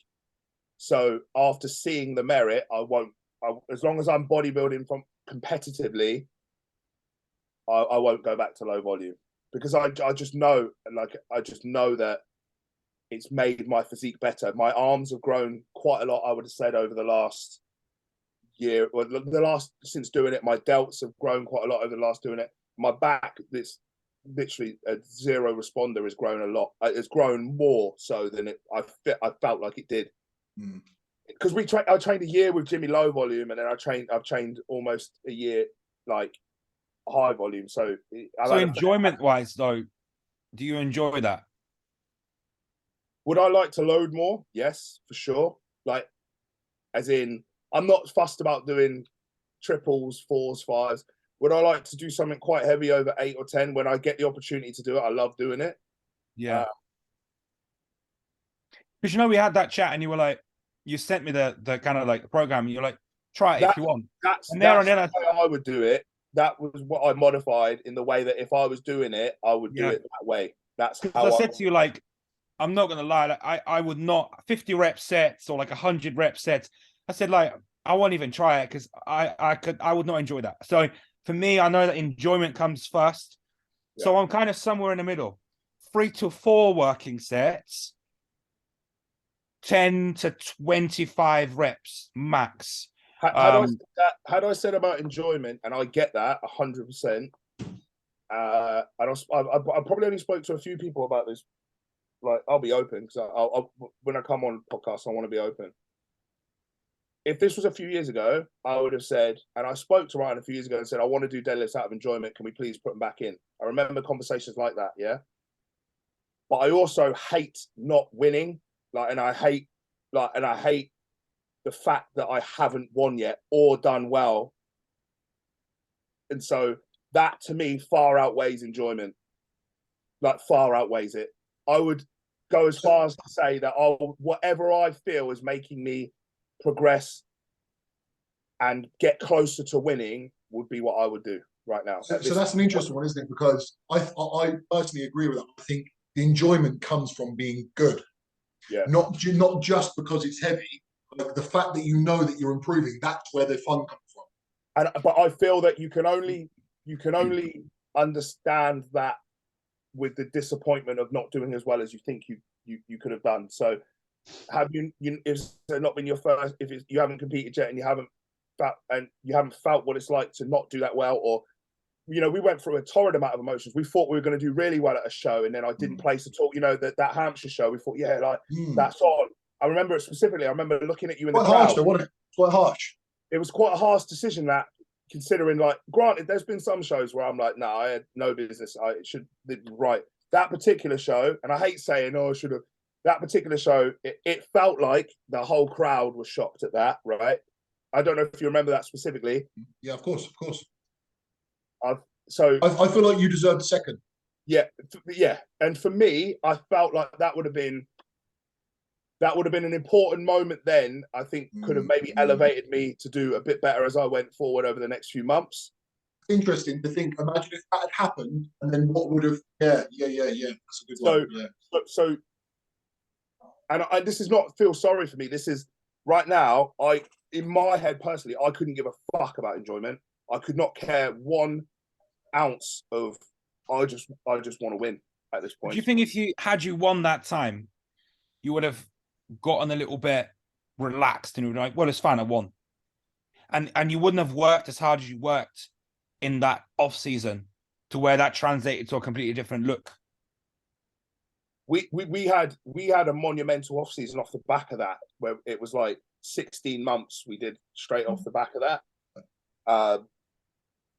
And we had a conversation to where it was like, you're just not good enough yet. After when I think when you started to come back down again, and we started to think about, right, when is the timeline for me to come back down again?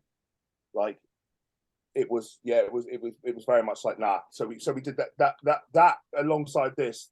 The last one I've just been on was 19 months. And this let me ask you on that subject. This is quite a good one. It's quite poignant. It's very much relevant right now.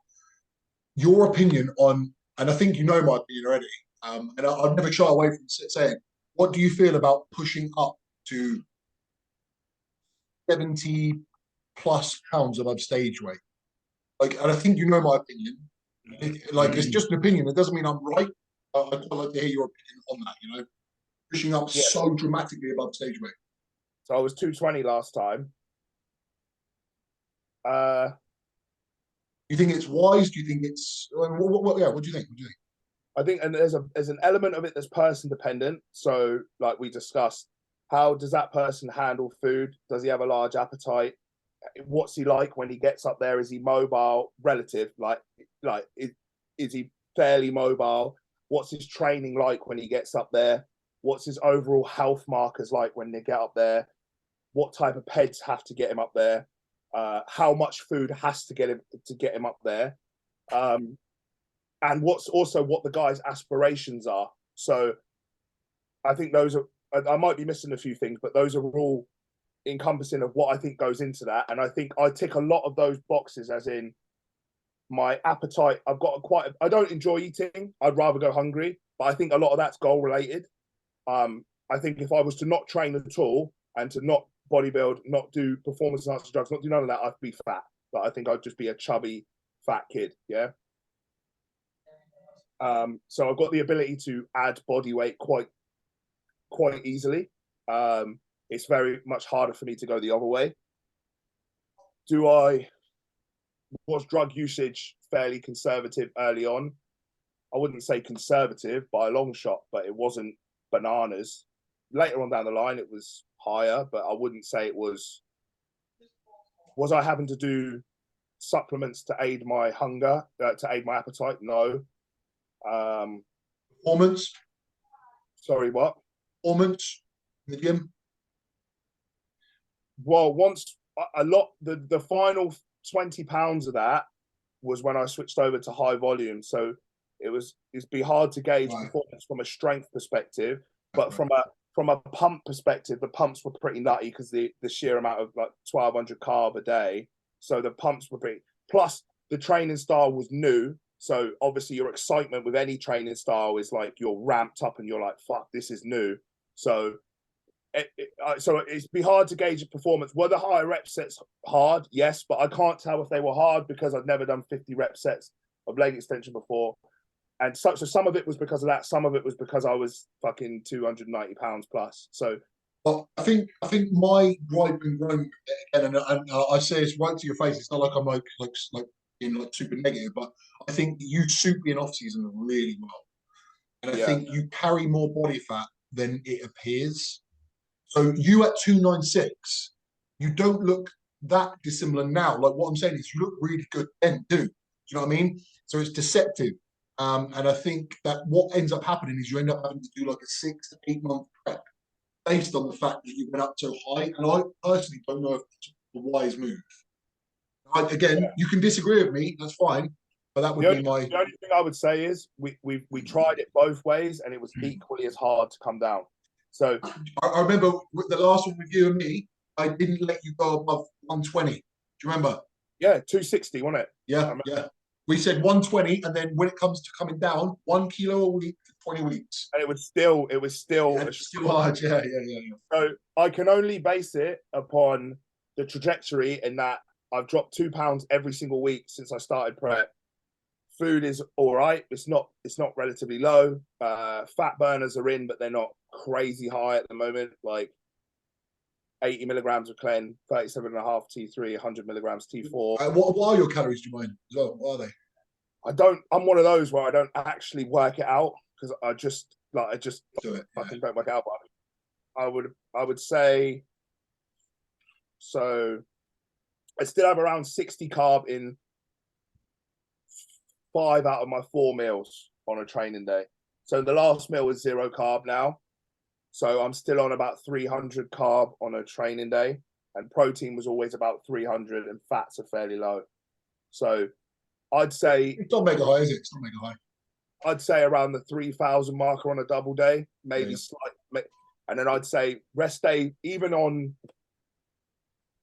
Jimmy's approach in off season is that, well, for me anyway, was to have rest day food quite low anyway, so that it promotes my hunger for the double days, because the double days were 1,200 carb. I've never experienced fullness like that in my life. So that's quite a good one for people watching, right? So a technique, if you're in off season and you're pushing food quite a lot and your appetite's struggling a little bit, a good way of combating that is what Louis just said. It's to bring your baseline calories or carbs in particular down on rest days, try and stimulate hunger. So you're not just constantly hammering your digestive system. So it gives you a bit of a break. So when it does come to the training days, you can start putting food again. Or if you gain weight really easily, because we did that with me too.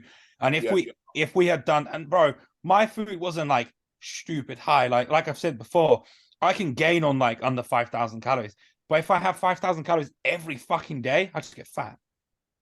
I think yeah, it's good for composition and it's good for appetite. Sorry, Lou, go on.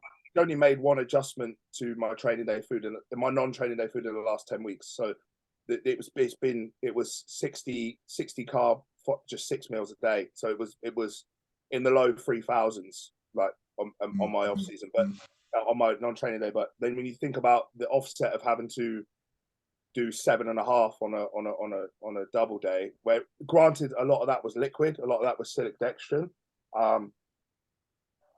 but you needed that digestive tract, that break in your digestion, that settling of your stomach in order to be able to get ready for those double days. Like those double days were monumental. So to answer your question, do I think it's worth it? For me, wanting to be an class 1, wanting to be a super heavyweight, yes, I do for right now. Considering that it's not like the other way went really, really well as far as like from a speed perspective. Yes, I was in great shape. Yes, I did all right. I didn't. The outcome of the show wasn't great, but it wasn't great for anyone, was it? It was a fucking shit show. But like, do I think that it's worth trying? Yes. And there's got to be an element of I enjoy looking that big in my off season as well. Like I like being. Hey, do you remember what I've always said to you, Lou? I've always said this to you. You getting as strong as you did, and you being as good looking as you are in the off season, you know, the way you carry your weight, that gave you the rhino. Yeah. No, your identity, the rhino, I believe, was created because I was a big proponent of you getting strong and big. You know, and that kind of made. I'm not. No, hold on. It didn't make you who you are, but it certainly helped. You know, bring out your. You know. I think everyone needs to find their identity, right? So when you then find that identity, and someone puts that in front of you and said, "This would be cool. This is it." You then take it and make of it what you run with it. That becomes your thing, and then you can start to have a few more opinions later on down the line, like, you know, I don't lift anywhere near as much weight as what I lifted in the past, and blah blah blah blah blah. But I think it built me a platform in which to have a voice off of in the beginning for sure. It certainly suits certain people, doesn't it? Like I found for myself, like past 250, it started to go downhill. Where I started to look worse, my performance started to get worse. I felt like shit. So I think for me personally, not pushing past 250 would have been way better. But we were like, right, we've never been 270, so let's try it, you know? What I will say is it can always come off. So yeah, it might be a bit grueling. Yeah, it might suck, but it can always come off. Like you could you could be 296, 300 pounds and say this ain't working. You could pull it back to 270, and you'd look a little bit worse on the descent down at 270. But then once you then ate back up into like 275, you could recreate that fullness, and then you could sit back there. So it can come off. Granted, it's not like you're that weight and then you have to stay there forever. Oh yeah, of course. Yeah. So Chud, you know you've increased your food again recently. Well, he's increased it. Yeah. Louis increased your food. Yeah. So what's happened to your body weight since doing that? Bro, my body weight's the same. You were fatigued. I was 218 at my lowest. Okay. I went and had that burger. I woke up 224. The next morning, I was 220. This morning again, after like 4 or 5 high days, I'm 220. And I bet you if we kept this up on this like 450 carb or whatever, I will drop. Definitely. It was time. It was time, mate. You did your fat loss period, and now it's time to. You know, my appetite is back. I am a lot hungrier now than I was. Like on the zero carb, I had zero hunger. I was like, I could not eat all day long. It's always the way it is once you open the floodgates. It's once, yeah. But now I'm constantly hot, sweating. It's like, I think I needed that to where now we can be like dig for a couple of days and then pull back, dig and then pull back. Are you still in a good headspace though? Are you still like you're enjoying prep? Better than ever. Feel better than ever. Like I said, like I can't. Like I was messaging it because he's got to force me to not do cardio, to not train. I messaged him, I was like, I want to train. He's like, no, sit on your ass. I am surprised at his Chudley's willingness to listen. It does surprise. It does surprise. Right. That's a question. That's a question. Tell us what's it been like? What's it like coaching me, and what's been the hardest thing? A lot easier than I thought it would be. I was going to ask this question. Yeah, is Charlie coming? Yeah, go on, tell us. A lot easier than I thought it would be. So the conversation, I start from the beginning. The conversation started out of nowhere. So we started talking again on Instagram about like pulling, about deadlifts and stuff like that. And Chudley was like, I've lost a fair amount of strength. I want to get it back. So I spoke about what I believed were good techniques in order to come away from, or what to do in order to maybe look at what your pulling was like. And then I was like, I can have a look at something for you if you want, like from a pulling perspective, programming how to do your pulls over the next few weeks. And then he was like, you know how Chudley gets. He was like, well, fuck it then, just do all my training. And I was like, right. And then it was kind of like when you're starting to talk about a mate, coaching a mate, you're kind of not tentative, but you're like, right, I don't really know where this is going to go. And then like about a day later, he was like, well, fuck it, just coach me, just do it all. And I was like, right. So we had a chat about how it would go. And I said, look, I know that you know a lot, and I know that you've been doing this for a long time. But I said, if we're gonna do this, then you need to be all into the way that I'm doing it and the way that I want to do it. But what we said was, like, it's always a communicative thing. It's not a dictatorship. And I'm never like that with clients that know a lot anyway. Like but it is, this is the way that we're going to go about doing it. If you're not happy, just say something straight away. Yeah, it's such a good point. I remember saying that to you, Luke. You remember? I was like, "This isn't me being a dictator. I want to work with you, right?" But the danger in that is, and you might watch it, you might not. Is Dan Bassett? You know Dan, and with Tom. I feel like there's a conflict. I feel like there's a conflict of interest. Like someone's like Dan's trying to coach himself, and I don't know if you get the same impression. I to be honest, I thought it was going to be hard. Like I thought I was going to have these conversations to where it's like, you're trying to have too much of an input, but he doesn't. He has to get. And I said this all the time. I say this all the time. I said that to you yesterday. I said, look, this is how I feel. Like I felt fucked, but you're going to make the call. I'm like, this is what I think, but ultimately you're the one that's going to make the call. And I've had to work on that because it's hard for me to not get involved and be like, well, I know better. No, because I want you to coach me, especially now where your head starts to mess with you. I don't want to have to think. I want you to say, this is the feedback. This is what I need you to do. And often, like what he said he thinks, he's quite tentative towards the end of the voice note of saying, like, oh, if it was me, I'd do this. Often I go completely against what he said anyway. It's not like I'm not just there agreeing, saying, yeah, mate, like, now you're right, let's up your food.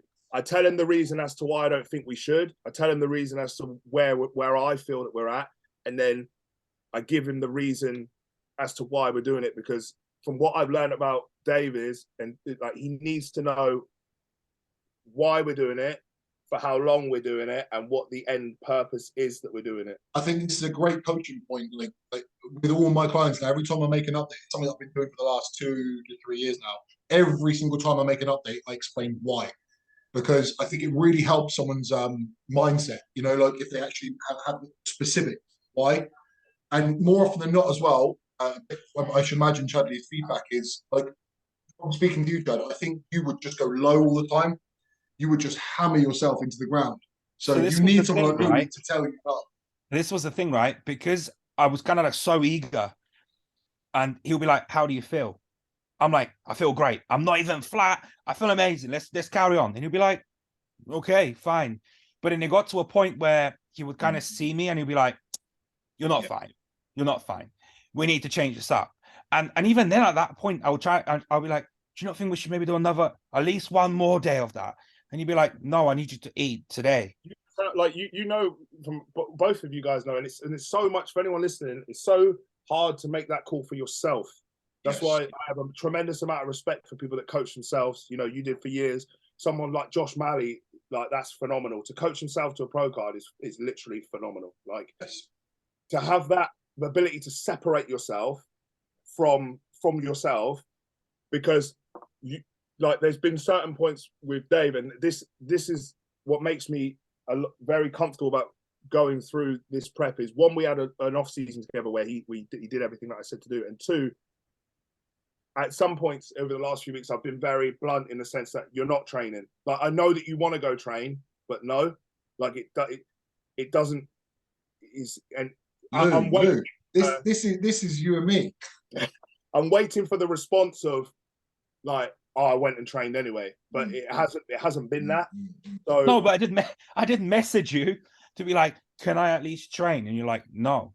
But I think for any client that is thinking about getting a coach, or there's a huge importance here. Two things: don't coach hop, because you're not going to get a better physique from coach hopping.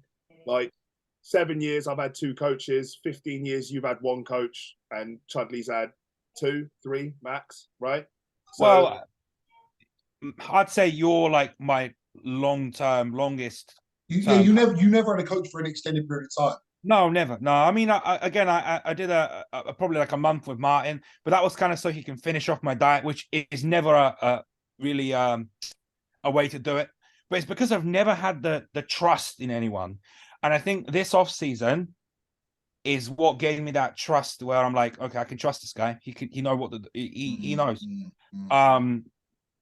Had I messaged someone for a prep, I probably wouldn't have listened. I think as well, like there coaching when you have a friendship is not easy, but it is, for the right setup, it is doable. Like, you know, we did it for 5 years and it worked very, very well. And you know, it came to an end because one, we you know, we were trying to protect our friendship, and we were trying to I wanted to try new things, and you know, we've been doing it for a long time, and I think probably it lifted a lot of stress off of you as well, to be able to be like, fuck, that was a when you came around that day and said it, it was a relief to me, because I just wanted to be your friend. Yeah, exactly. I didn't want that pressure anymore. Like, yeah. It's exactly that. And I think it can work really well. And I think for Chudley, he needs to know that he can say stuff. So, and that's important as a client that's got knowledge. You need to know that you can go to your coach and say, this is how I feel. This is why I feel that way. And it's all right to say that. And you're not going to get like, you're going to get a response within a fucking acceptable time. And two, you're not going to get made to feel like you're stupid for, because that to me would be the worst feeling, you know, making you feel like you're stupid to reach out and actually say something. You know what, even with my clients that aren't particularly knowledgeable, I always I make an introduction video for them all, and I'm like, look, please reach out to me. Even if you think it's stupid, even if you think you shouldn't ask. Like, I'm here to help, you know? It's only a question once, right? Yeah. You ask the question, you get the answer that you want, and then that's good. You're not gonna continue to ask that question every week. You say, why am I eating this amount of food? Like, sweet, I'll tell you why. Cool, then that's answered forever now. It's done. So, well, see, this was the thing, right? Yesterday I felt beat, right? He added the food back in, because after that kind of high day, we went back to a low day. That didn't really work. The high day didn't really do anything, right? So I felt beat. So I messaged him. I was like, I still feel shit. He goes, okay, take a couple of days off training. So off the back of that, I feel really good today. I'm like, so I messaged him like, look, I feel really good. Shall I just train? He's like, no, because you'll feel good today, but you'll probably feel like shit again tomorrow. And I'm like, fair enough. Okay. It's about not thinking so acutely. Don't be so short-sighted. Remember that you were very fatigued. But literally, I had a couple of carb meals and I was like, bro, I can lift the gym. The thing is as well, it's not only, I was a lot less worried about what your physique was doing, because like weeks on zero carb and we were barely running flat anyway. Like, it wasn't massively visibly flat. Yeah, that's odd that I don't flatten out. Like, but, it was more so protecting the mind. In my head, I'm thinking, right, and I said to you, and I think this probably resonated, I said, well, come Thursday, you're going to be gagging to get in there. You're going to be like, get this, and you're going to go. So that's the response that I'm waiting for. I don't care about you having enough energy to do it, because you ever on prep, you're on zero carb, you're on low food, and suddenly you've got this bout of energy and you're like springing around, you're laughing, you're joking, you're flying around. It's not necessarily the food that's brought you back to life. You just had a little spike in whatever hormones have gone on your body at that point in time to create that. But like, I wanted to create a mental stimulus in that you'll be gagging to get in the gym come Thursday, from just the fact that I've held you back from doing it, and it's not your choice. You can't go right now. So in your head, you're like, oh, and someone's going, nah. And then they go like that, and then you're that could give you another spring. Yeah, that could give you another 3 weeks, right? Of So what's been the hardest part of coaching me? Tough question. The hardest part, I think like, I think holding you back for sure. It's tough, because there's a lot of similarities in my physique and how I was coached that you've got. You change quicker than me and you hold less body fat than me, but from a there's a lot of mental similarities, and there's a lot of similarities in other elements where, like, it's hard to tell a client that it loves training not to train, or that you care about, that you really want to progress, like not to pull them back and to stop them from doing something. So the hardest part for me is to pull you back, like to hold you back, and to, you know what, doing something. Louis, it's just literally that would be my answer to you. Yeah, because I used to genuinely feel like I used to feel a fucking pain when I used to say to Louis, "Do not train for 2-3 days," because I knew he was like this, like chomping at the bit to go, you know. Do you remember when? Right, this was the funniest. Remember when you dropped my food so low, right, that you said, and you said, like, "I'm apologizing now before you open this email." Like, I sent him over the email and I just texted him. I was like, I feel so fucking bad. Like I put him on like 1,200 calories, and I was like, ugh. Because it got to the point where 900 rest day. I remember it got to the point where I was just like, I really love this guy, and I don't know, I was embarrassed almost, but like we needed to do what. And I bet he was like, sweet. Yeah, he was fine. He was fine. Yeah. But when because it was like, right, 15 grams of fat, no carb, and I was kind of like, sweet, I'm gonna be peeled. Yeah. But that's the attitude. It's different because I mean, the mindset this year is like almost like, let's go.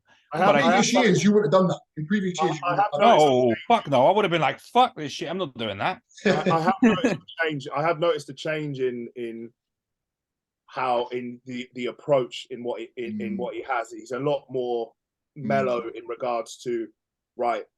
It's very logical, but it's almost hard. I've given you the reins, so you make the call, and I'll just do it. And it's a similar way to when people say, like,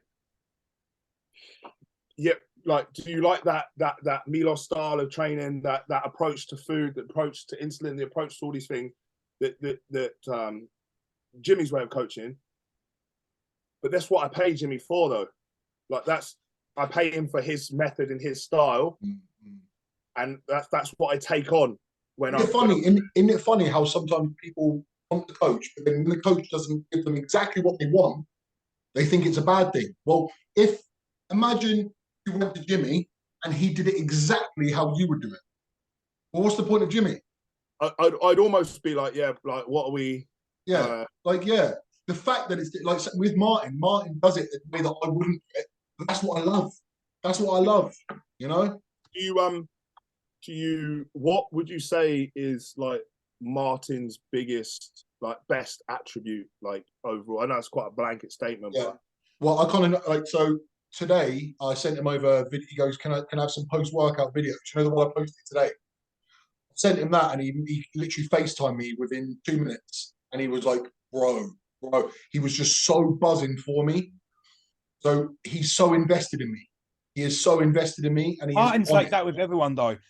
But considering how busy he is, and he's like that. Mate, even myself, where he didn't really know me to start, he would reply within like 2 minutes, and he will be so attentive. Like, you ask him a question, he'll call you, and it's like he'll have like a 15-minute chat with you about a simple question, and it's kind of like, shit, okay. Yeah, that right there is an amazing trait of his. But also the other thing is he is not afraid to give food.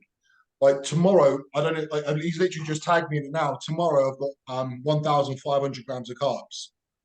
On my own, I would never do that, ever. But Martin's like, bro, let's get it in. So Martin's, I'm not going to call him a feeder, but Martin gives food. Fuck me, does Martin give food? So, I think so. You would say his biggest attribute is like.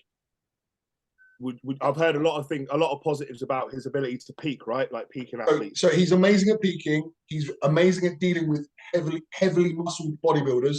So like feeding up big bodybuilders, and he's incredibly attention to detail. I can't fault him. I haven't heard any negatives, to be fair. I genuinely haven't. He is the real deal. He's very, very good. He's very good. So, boys, anyway, we're fucking cracking on. We've almost done 2 hours, and I've got a couple of meals to eat. So we're gonna have to fucking. I'm going to bed in a minute. You're gonna.